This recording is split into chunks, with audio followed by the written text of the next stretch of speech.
Hello and good evening to this evening's Portugal Calling webinar, an exciting one, a big milestone for people that you may be curious about, inquisitive, or you maybe have your heart set on becoming a Portuguese citizenship. So we'll look at who can apply, when you can apply in your timeline and trajectory here in Portugal, and obviously how to do it in the excellent and capable hands of Daniel Reis and Reis Pellicano. Good evening to you, Daniel. How are you?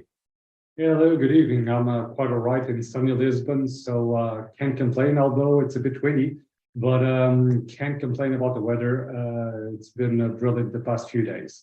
Great. Okay. Well, good to see you. And we have something of a sundial effect, I think, on the Yes. behind you, which I'll let you into a secret. It's later on, it turns into a beautiful Lisbon skyscape, doesn't it? So a landscape behind you. So watch the sundial, and maybe, I don't know if you're drinking a glass of wine, a cocktail or something like that. Enjoy the conversation that I'll be having with Daniel, which will be fairly informal about the process of becoming a citizen here in Portugal. And we will take questions in the chat, and I'll put those to Daniel, and then we'll have our more intimate Q&A session after the recording is over. So Daniel, the first question really is who can apply, who can get involved in becoming a Portuguese citizen and sing that national anthem that we were talking about when we joined the call? Well, let's probably start with the most common ones, at least for expats here in Portugal. And the first one is a time of residency. So if an expat spends 5 years here in Portugal with a residency permit, and they do learn Portuguese and pass the Portuguese language test, they can apply for the Portuguese nationality. So that's the first route to obtain the Portuguese citizenship. The other one is to marry with a Portuguese citizen. So if indeed a foreigner does marry with a Portuguese citizen and they spend more than 3 years married, the foreigner can request a Portuguese citizenship. But there's a caveat here, and between 3 and 5 years of the duration of the marriage, that foreigner will need to demonstrate connection with the Portuguese community. So this would be either residency in Portugal or learning Portuguese or frequent trips to Portugal. But after 5 years, no type of connection needs to be displayed whatsoever, not even the Portuguese language test. So this is one of the routes to obtain the Portuguese citizenship.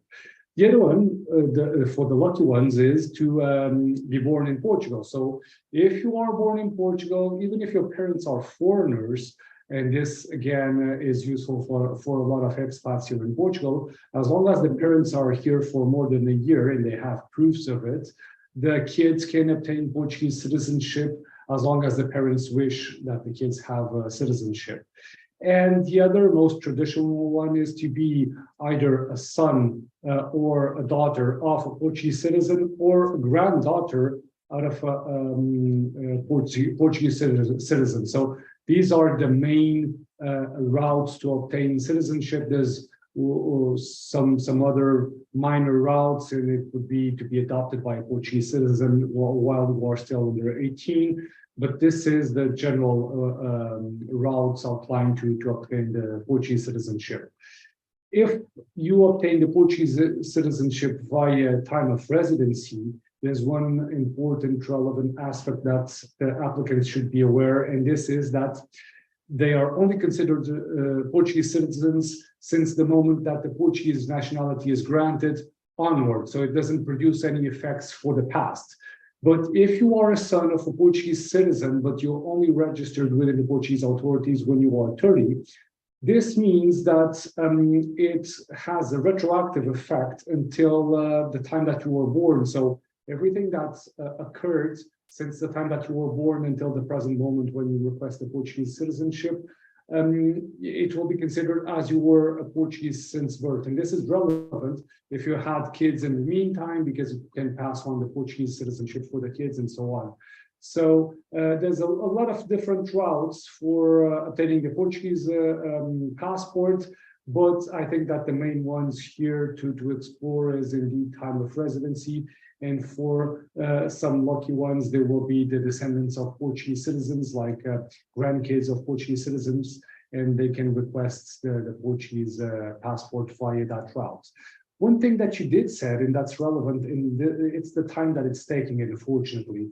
And the minimal ballpark at the current moment is around 24 months. It can be more than that, but do expect a big queue, a big waiting time for the process to be indeed assessed and processed by the Portuguese authorities. There's a system that it was developed recently, and there's a tracking code that people can consult and see if the process has moved within the steps. But this, in my opinion, does cause more stress than provides any benefits, because people are consulting the codes quite frequently and they get stressed about the process not moving. But it is what it is. We do consult the codes of all our processes at least twice a week, so we know if something indeed moved. But I know that we have clients that do consult it every day, and this does create somewhat of a stressful situation. I can imagine. Yeah, it is what it is. Yes, and I guess it would depend on the type of personality who wants to keep checking when on their phone, on their smartphone every few hours to see if they've become or where they are in the process. And of course, we should say that you are a legal professional who deals with this process. And I'm wondering, roughly speaking, with those various who's, the who's who of who can apply, what do you tend to spend most of your time on? I would say that the majority of our nationality processes are grandkids of Portuguese citizens. So there's a big Portuguese community in South Africa with a lot of Portuguese descendants, and they do hire our services to request a Portuguese nationality. The other one is US citizens that do have a Portuguese grandfather, and they want to trace down the ancestry and they want to become Portuguese citizens. So that's one of the routes. And the third one is citizenship via time of residency, and some nationalities via the marriage with a Portuguese citizen. So, but I would say that the grandfather situation is the prevalent one. We had a lot of nationalities connected with the Sephardic Jew route, but then the rules did indeed change a few months back, and nowadays it's becoming harder and harder to request that type of nationality. So it's not there's not a lot of people going down that route anymore, because it's it was rendered useless with the last law that was applied. Thank you for that insight into how you're engaged in this process yourself and working with people. I think a few people did look up when one of the conditions was you could be adopted, and then you said you have to be under 18, and then everyone was like, However, you might get calls tomorrow, because I love it when people suddenly realize that they're eligible on different routes or routes. So it might be that somebody says, hold on a minute, did he say if my grandparents are Portuguese, I have a chance? Yes, definitely. And if that's you, maybe give Daniel a call and you'll find Reis Pellicano in the business directory. So what a lovely thing that would be if somebody's thinking, oh, well, that's for me in 5 years plus the processing time. If they could do it immediately via a grandparent, how lovely would that be? So you might, if that's you, you might want to check with Daniel tomorrow. We do like to celebrate a few milestones in our Zoom chat here. We have somebody who got their NIS number today, the social security number, and somebody who got a driver's license received today, albeit after 6 months, but that's about average, I think. Yes, the gods of IMT, the equivalent to the DMV, were favorable, so congratulations. Well done.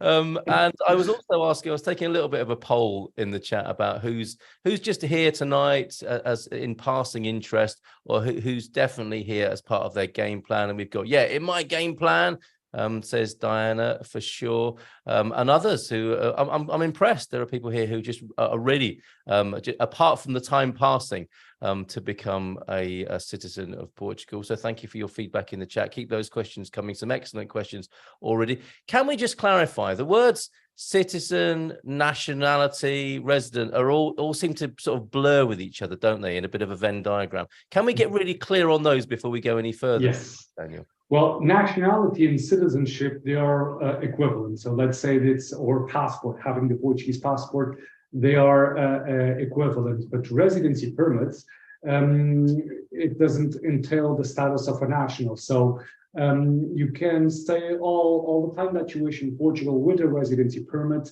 and this enables you to reside in Portugal and to just stay here for as long as you wish, but it doesn't provide an immediate passport. So to obtain the Portuguese passport, it's a separate process, an autonomous process, and it's only if the applicant wishes to go down that route. So it's not mandatory. You're not obliged to request a Portuguese citizenship. Usually for EU citizens, they don't see any utility in requesting the Portuguese passport because they have some other EU passport. But for foreigners that are non-EU citizens, definitely, if you do stay in Portugal for more than 5 years, if you did learn the language, it's always useful to request a Portuguese passport because it allows a bit more freedom of movement, and the Portuguese passport is well accepted abroad. And you don't need to request visas for a lot of countries. So it's handy to have a Portuguese passport in hand. And having the nationality is something that will not affect your tax status. So there's a lot of people that do get concerned with this, especially people that do live abroad and they have a Portuguese grandfather, they want to request a Portuguese citizenship, but then they get a bit nervous about the possibility of paying taxes in Portugal. So I want to rest assured everyone that you can be a Portuguese citizen but not pay taxes here as long as you are not a tax resident. And to be a tax resident, you need to live here 6 months per year, per calendar year, starting on 1st of January until the 31st of December. So as long as you stay under this limit, you will never be considered a tax resident, and you can request the Portuguese nationality without any peril of paying taxes in the country. So it's something that I usually do clear in the calls that I do regarding nationality. One other piece of advice that I have, if you are a foreigner living in Portugal and you want to request a Portuguese nationality in 4 or 3 years from now, if you're living here in the past years, do start learning Portuguese now. Because if you wait until the 5 years of residency permits do elapse, and then you try to learn the language, you're just losing time. The time to request, or the time that it takes to assess the Portuguese nationality is long enough. So if you can just avoid waiting for the Portuguese language exam to be surmounted, that is quite useful, because the good part about it is that the language test doesn't expire, so it doesn't have an expiry date. Once you get approval, you'll have that approval for the rest of your life, even if you only request a nationality in 7 or 8 years from now. So it's something that if you do plan, if the applicant does plan to obtain the Portuguese citizenship, definitely start learning the language. And it's once you pass the exam, you don't need to worry about it anymore. And on day 5 plus, on year 5 plus 1 day of residency permit here in Portugal, we can kickstart the nationality process and try to save as much time as possible. So this is a usual piece of advice that I have for everyone that is living in Portugal and that wants to apply for the Portuguese passport. It's a great piece of advice. You can learn with Mia Ejmires, who you also find in the Business Directory of Expats Portugal, and learn online way ahead of time, as Daniel was saying. And that's a relief, Daniel. Can you imagine if you had to do a refresher every 5 years or something like that? So the certificate is for life, right? Well, that happens with the British Council. I think it's the TOEFL exam, and one other that British Council does provide. So from time to time, if you want to maintain your qualifications, you'll need to go there and do the refresh exam just to double check that you are on pair with the language. So, but that is not the reality with the Portuguese language test. You don't need any refresh from time to time. It's just once you take it, you're approved, and that's basically it. Good to know. And we always get questions, of course, don't we, about the language component of becoming a citizen. Yeah. I'm sure we'll return to some of those a little bit later. Let's dig a bit deeper, if we may, into the process then and timeline. Typically, it almost in a sort of case study fashion. And you mentioned, the 5 years plus 1 day. How's this going to work for those people? And I'm really impressed to see that actually a lot of people, if not most people who commented here, it's definitely part of the game plan. It's just not idle curiosity about becoming a citizen. This is definitely an aspiration for a lot of people people on the call tonight, so keep those questions coming in. That timeline, that process, what goes on in the detail with the dotting of the I's and the crossing of the T's, Daniel, with you? So basically, this does start with the client gathering the documents that he needs to gather outside of Portugal. This usually is either birth certificates that will need to be duly apostilled. And one thing that I usually do emphasize is that the birth certificates in Portugal, they have a short window of validity. It's a year from the date of issuance. So the birth certificates that the applicant may have lying around in the drawer from 1974, this is not useful. You'll need to obtain a new one. I'm sorry about it, but that's the harsh reality. The other document that will need to be provided is a criminal record from the country of passport. So if you are a US citizen, you'll need to have the FBI criminal background check requested and duly apostilled, or from any other country, the criminal record from that place will need to be issued. And the criminal record does have a short window of validity as well. This is usually 3 months. So it's one of the documents that we only usually recommend the client requests near the time of delivery of the process, otherwise it can get expired. So the first one is usually the birth certificate. The second one, near to the time that we will submit the application, is the criminal record. The rest is assessment of documents. One usual problem that may occur, especially with birth certificates from the US, is name differences. So the name that you have in the passport is not the same name that you have in the birth certificate, because it's quite easy to change the name in some countries, the US especially, and there's no document track record that it's easily obtainable that you can demonstrate any name changes. And when I say name changes, is once you get married. There's a lot of people that do the name change once they get married, but the marriage certificate does not reflect easily that reality. So some nuances over there in the name changes that may need to some extra documents will need to be obtained, or some extra explanations will need to be provided to the registry here in Portugal. But that's on the document side. Then it's forms, and we do usually an explanation, or we call it an exposition of motive. So it's something that we developed on our side to explain why that person wants to be a Portuguese citizen, what are the key aspects out of it, who was the father, who was the mother, if it's from the descent line. So we try to make the person that will decide upon the process their life a little bit easier, just so the easier it's for them to decide, the quickest the process will be dispatched. And this is our intention, just to facilitate the registrar's life in terms of speed and approval of the processes. After that, usually it's what I call the waiting game. So there's a long waiting game lying ahead, and sometimes notifications may occur. So the registry may notify the applicant or the lawyers representing the applicant, stating, well, this needs to be corrected, or we have some questions about this document. May you please provide some clarity on this topic? And we will address those situations once they do come. And the process does terminate with a letter from the registry, with a letter basically stating congratulations and a birth certificate. Nowadays, they do send a letter stating congratulations, but do believe me, when I was an intern, the first time that I did the nationality process, I just received the birth certificate, and I was like, what's this? What does this mean? Without any explanation whatsoever, I was baffled and confused, and I talked with the person that I was providing my internship at the time, and he said, well, this is it, congratulations, you managed to obtain this person's Portuguese nationality, but at the time they were just sending the birth certificate, and I got confused out of it.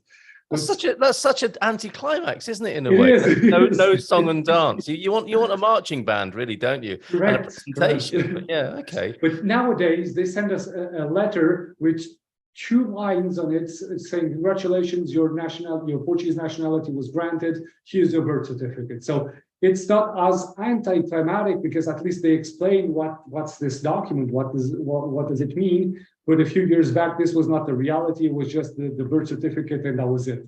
And it's fascinating, isn't it? Sorry to interrupt, but you're getting a birth certificate. It's like you're born again. As Portuguese, isn't it, effectively? Born again Portuguese. That's basically it. That needs to. I want to see that as somebody's autobiography here in the years to come. Definitely. Jackie, I think, did you want to ask a question at this point?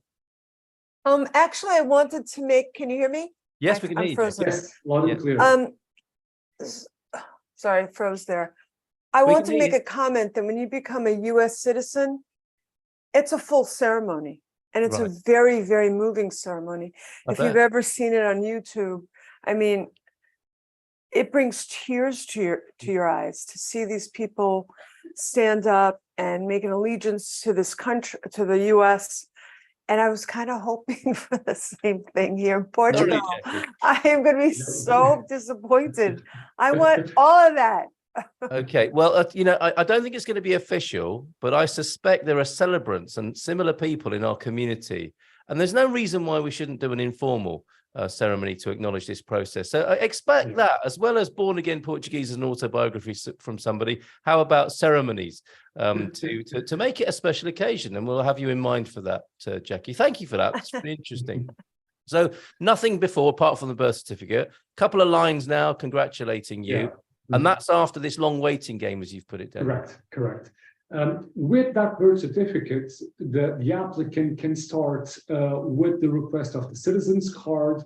This is basically a card that has the picture, that has your CC, what we call the citizen's card number. It has the NIF number, the NIS number, and the health center number. So the one that you use every time that you go to the hospital. And once this citizen's card is done, you can then request the Portuguese passport. This can all be done abroad in a consulate if the applicant is not living in Portugal, or it can be done in Portugal. Some people do come to Portugal to have the citizen's card done and the passport.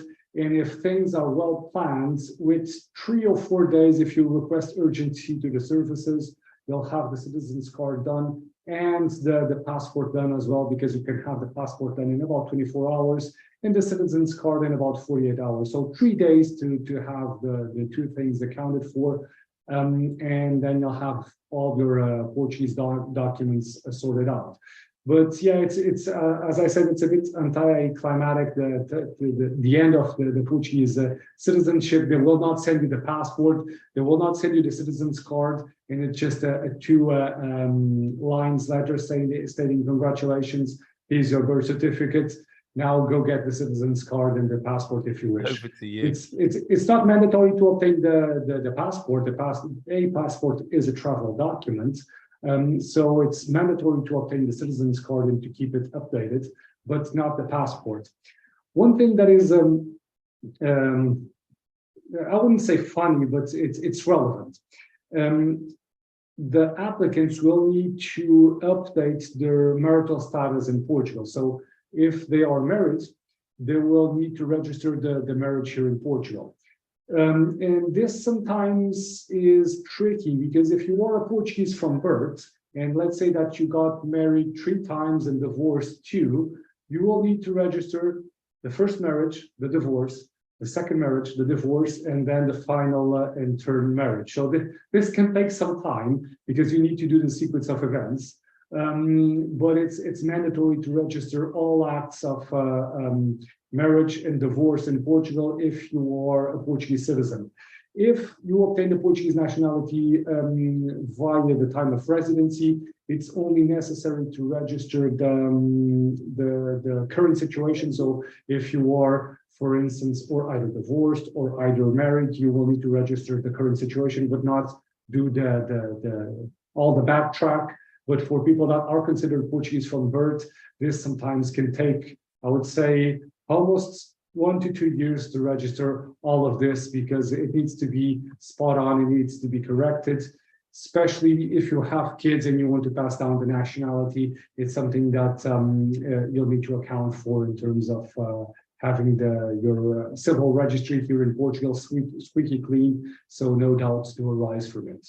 That's amazing, isn't it? That could be quite nightmarish for some people, I'm sure. Oh, yeah. Who thought, that's behind me now. I don't have any of the paperwork or anything, and you've got to find it from what Daniel's saying. Especially because to register the divorces, it's quicker if the two parties do agree. When I say do agree, if we as lawyers have a POA, a power of attorney from the two parties that got divorced 20 or 30 years ago.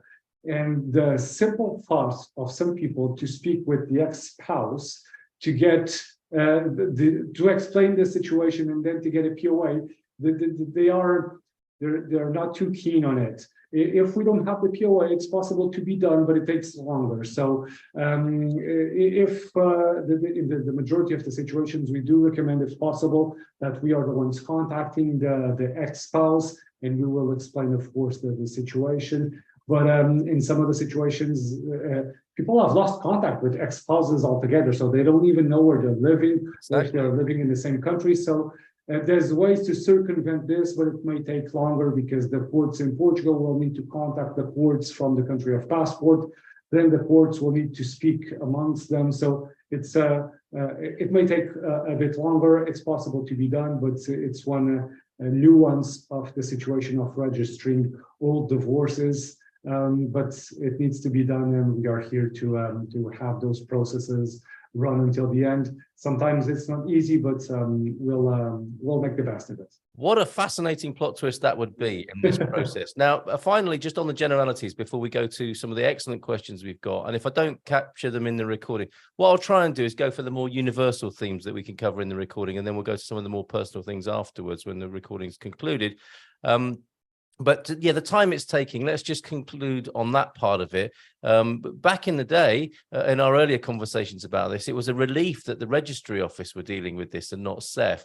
It sounds like the registry office and CEF have similar problems now, short staffing, delays. What's the timescale? And it is the registry, isn't it, that's dealing with this and not CEF?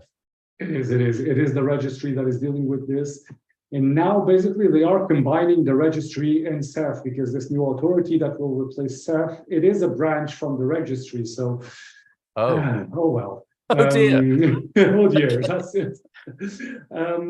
So yes, they are understaffed, and with the changes in the nationality law, what happened was, I think two effects concur to the current state of events. The first one is the Portuguese state is quite resistant to hire new employees. So the median age of employees from the registry, I think, is about 50-something. So there's no new fresh blood entering into the circuit, and people are getting retired and they're not getting replaced. So this does, in time, create a havoc in any service. And the other problem is connected with this is that the Portuguese citizenship law did change, and it did make the life of the applicants way easier in some specific situations. So there was a big spike in processes and delivered into the registry. And the two effects combined did create this long waiting list. When I started working in this area more than 10 years ago, the normal waiting time was 8 to 9 months. I usually would joke with the clients, well, it's the same time for a child to born, so it will eventually come out, the born again Portuguese, but it's you just need to wait around 9 months. Nowadays, minimum ballpark is 24 months, and it may be more than this. So it's an unfortunate situation, but in some specific cases, and this may be interesting, we can deliver an urgency request. As long as it's well documented, there's an urgency queue, and this is usually connected with work-related purposes abroad. So let's say that you have a job offer in Germany, but they will only accept you over there if you have the Portuguese nationality, if you are an EU citizen. As long as we can document this quite well, there's a way to request urgency in the process, but unless it's a very valid reason, well documented, it's not going to be accepted. Believe me, we've tried several nuances, and if it's not well documented, if we do not explain the situation thoroughly and with valid reasons, the urgency request will not be granted, will not be accepted. But for some specific cases, urgency requests are available as long as we have the correct documentation on our side. Incredible. And it's a bit too late for some of us to become national football players. That would be a good reason, wouldn't it? But that's not likely for most of us here. But that's one of the valid reasons to have the process expedited. Sure. That's in the, yes. Of course. People that provided its relevant services to the Portuguese community. It's something, the expression in the law is something vague. And some footballers did obtain the Portuguese citizenship quicker, so they could play in the Portuguese football selection. And that did raise some eyebrows at the time, but it is totally legal. There's a special route for those special situations, as long as, again, they are well documented. I won't comment on any particular cases, but indeed that occurred, yes. But suffice to say, get training, folks. That's a possible nationality hack. Right, let's get into some of the universal questions before we go to the more personal, intimate ones a little bit later on. There was a very good question, I think probably a few, about dual citizenship. As far as I'm aware, Portugal doesn't have a problem with dual citizenship. It might be your country of origin that has the difficulty, right? Could you say a bit more about that? Well, in my case, I do have two passports. I'm Canadian and Portuguese, so Portugal doesn't have any problem with that. You can have 3, 4, 5 passports. For the Portuguese authorities, there's no problem with having multiple passports whatsoever. Some of the countries are not too happy about it. But the Portuguese authorities will not communicate with the authorities of your own country, of the country that you have the passport.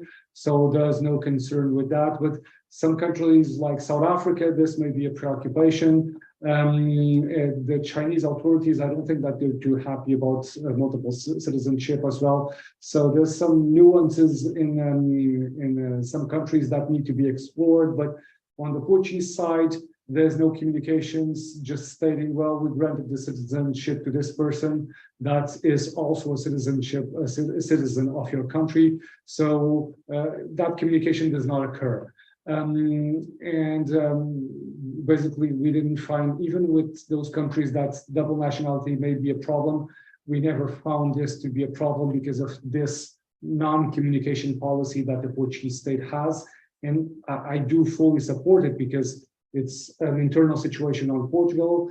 They don't need to communicate to any other country that this person is a Portuguese national and has a Portuguese passport. Very good. So for Mehmet asking about Turkey, that shouldn't be a problem for you, Mehmet. Good evening, Linda and Derek in Lagos this evening. And a lovely comment from Thomas. Hola from Porto, recently located here from Texas, USA. Dr. Reis and his team, a doctor of law, Dr. Reis and his team are amazing. I can't recommend them enough. Best attorneys I've ever worked with in my entire adult life. That's quite a testimonial, isn't it? Thank you very much for that. Thomas is indeed a dear client. Thank you very much, Thomas.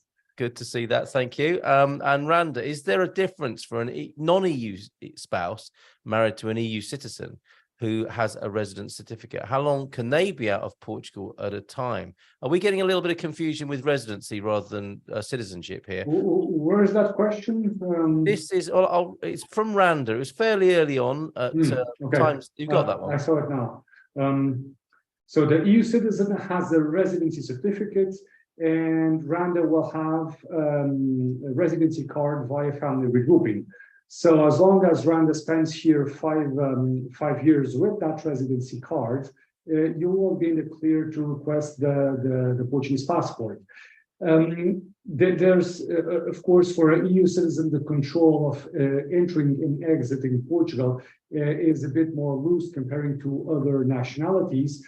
But when in doubt, what the civil registry will do is first they will do a standard question to self. And this is basically how long did this person stay in Portugal? So this control is indeed done. And CEF will assess the system and see the exits and entries in Schengen space, and if they can detect something that is out of the ordinary.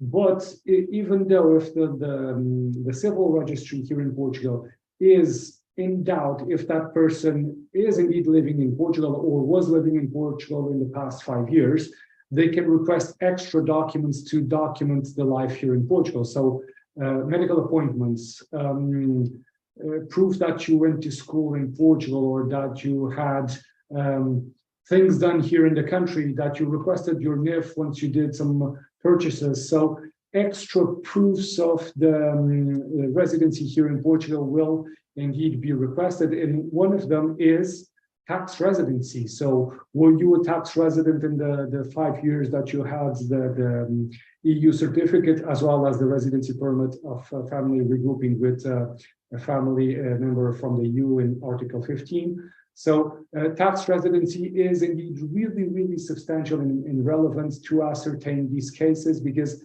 if the person is filling out the criteria to be a tax resident here and paying taxes here, there's a great assumption or a good assumption that the person is indeed living in the country. If you have the residency permit for 5 years, but you then moved abroad and you didn't communicate to CEF and you only lived 3 years, if any bells do ring with the civil registry here in Portugal, they will start asking questions and they will wish to have extra documents. And if tax residency is not there, the nationality will not be granted. So in short, addressing the question directly, at least live here 6 months per year and pay your taxes here if you want to obtain the Portuguese nationality later down the line. So play it safe and always keep a paper trail. I mean, that's just good advice anyway, isn't it? Play it safe, stick to the rules as much as you possibly can. I mean, yeah, obviously stick to the rules, but like demonstrably so, and with a paper trail if you deviate beyond the rules. Okay, for the sake of clarity for Michael, we had a question. Good evening. Do the 5 years start from the day of the residency card? Just to clarify here, what about the 2 years staying in Portugal while awaiting the residency card? Well, I think that's probably the citizenship card, isn't it? These count. This was residency through high value employment. Can you clarify for Michael there? So high value employment is highly qualified, I presume. But usually the highly qualified residency card, they are a fast route considering any other route. So I don't see why waiting 2 years. But so in short, if you have a visa, if the visa was granted, you will be considered, or the residency permit will be considered, the accounting of time will be considered by CEF on the time that you entered Portugal. So the time, the stamped entry date in the country. And sometimes people are waiting 6 months, a year with their residency visas, but they're just waiting for the appointment of CEF. When in doubt, what we usually do, and this is again a good piece of advice, is to request a certificate from CEF that does the accounting of time. It's called in Portuguese Certificado de Contagem de Tempo, and this is in English is the certificate of the accounting of residency time.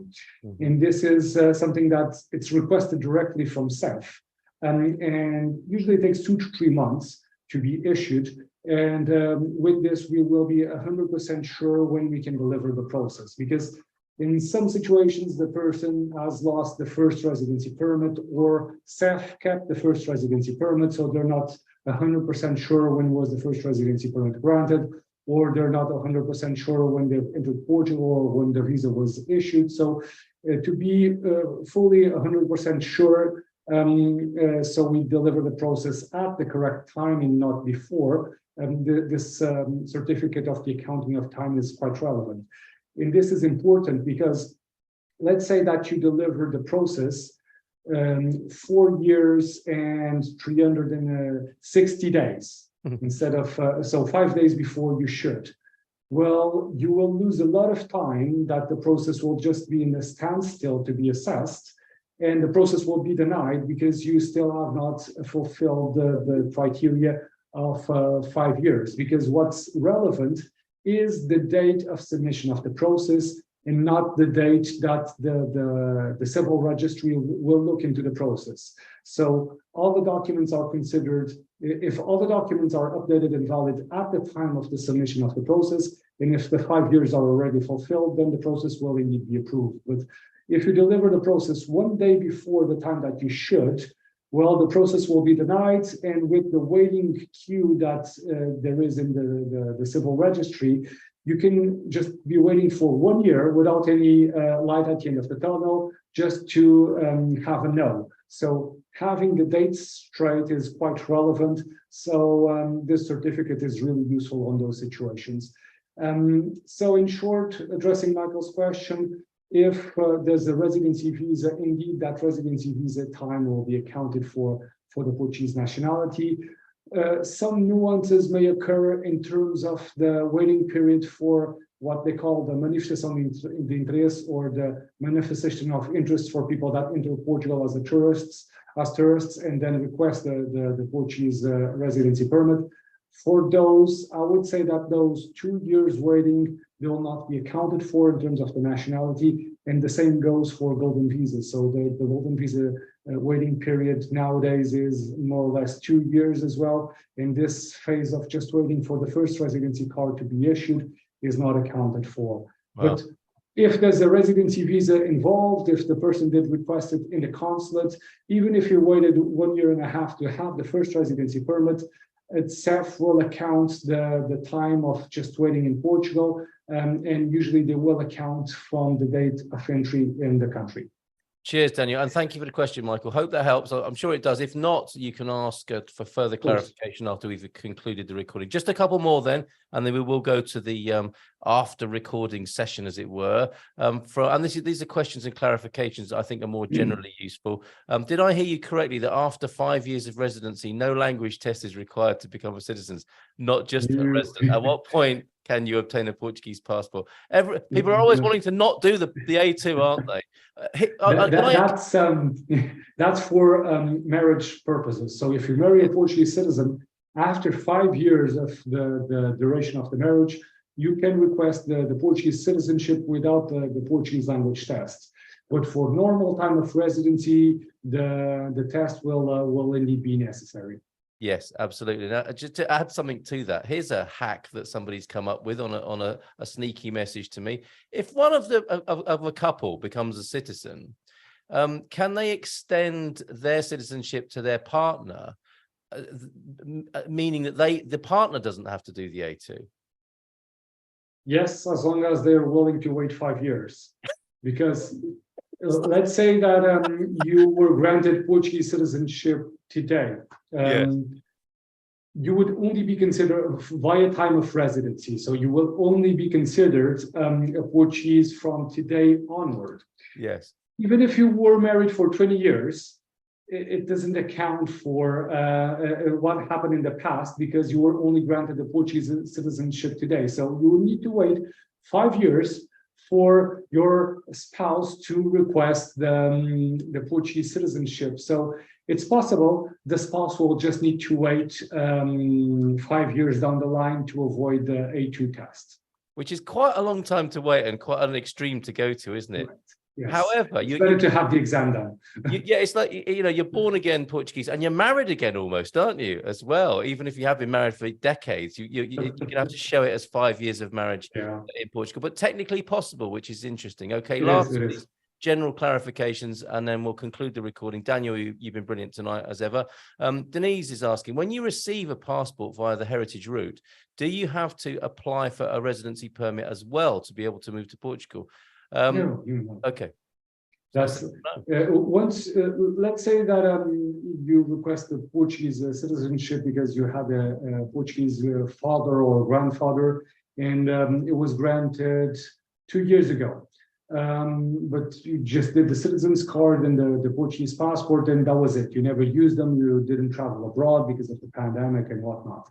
But now you want to retire in Portugal. The only thing that you need to do is come into the country with your Portuguese passport, go to the tax authorities and say, well, I'm here, I want to live here, I want to pay taxes here, and you're done. That's the only thing that you need to do.